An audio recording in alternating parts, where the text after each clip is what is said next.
నెల్లూరు జిల్లాలో ఏడుకొండల మృతి ఘటనపై రాజకీయ దుమారం కొనసాగుతోంది. అనుమానాస్పద స్థితిలో మృతి చెందిన ఏడుకొండల కుటుంబానికి న్యాయం చేయాలంటూ మాజీ మంత్రి కాకాణి గోవర్ధన్ రెడ్డి డిమాండ్ చేశారు.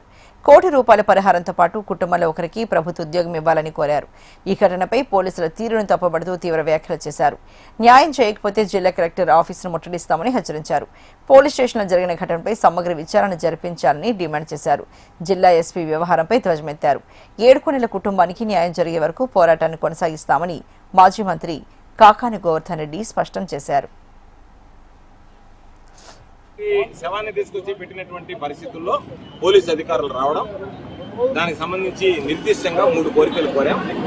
ఒకటి, ఎవరైతే ఏడుకొండలు లాకప్ డెత్కి కారకులైనారో వాటి మీద ఎటువంటి చర్యలు తీసుకుంటారని చెప్పి స్పష్టం చేయమని కోరాం.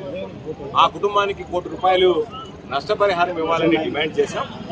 దానితో పాటు మరొక 3వ ప్రధానమైనటువంటిది, ఆ కుటుంబంలో ఉన్నటువంటి బిడ్డల్లో ఒకరికి ఉద్యోగం ఇప్పించండి అని చెప్పి దాని మీద ఎవరైతే ఈరోజు లాకప్ డెత్ కారకులయ్యారో వాళ్ళ మీద 15 గంటల లోపల చర్యలు తీసుకుంటాం. ఉన్నతాధికారులతో ఇప్పటికే మాట్లాడాం. తీసుకోకపోతే నాది జవాబుదారీ అని చెప్పి డిఎస్పీ గారు చెప్పడం జరిగింది. దాంతోపాటు దానికి సంబంధించిన ఉద్యోగం కానీ మేము జిల్లా కలెక్టర్తో ఉన్నతాధికారులతో కూడా మాట్లాడి వాళ్ళ దృష్టి కూడా తీసుకుని ఖచ్చితంగా న్యాయం చేస్తామని చెప్పడం. కాబట్టి నిన్నటి నుంచి ఈ రోజు వరకు దాదాపుగా 24 గంటలుగా ఆ కుటుంబ సభ్యుల మనోవేదన వర్ణనాతీతం. వాళ్ళు తీవ్రమైనటువంటి ఒత్తిడికి గురవుతున్నారు, బాధపడుతున్నారు.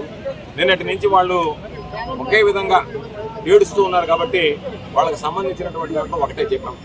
ఏమని చెప్పామంటే, మీరు ఏదైనా సరే ఆ కుటుంబానికి సంబంధించి న్యాయం చేయనటువంటి పక్షంలో మేము ఎవరు కూడా మిమ్మల్ని భవిష్యత్తులో వాళ్ళ కోసం పోరాడతాం తప్ప వదిలిపెట్టేది ఉండదని చెప్పడం జరిగింది.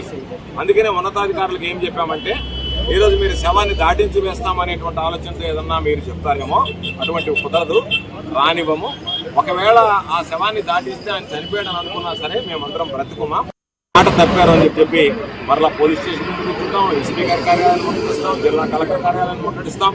ఆ కుటుంబానికి న్యాయం జరిగేంత వరకు వైఎస్ఆర్ కాంగ్రెస్ పార్టీ పోరాటం కొనసాగుతుందని చెప్పి ఈ సందర్భంగా తెలియజేస్తాం.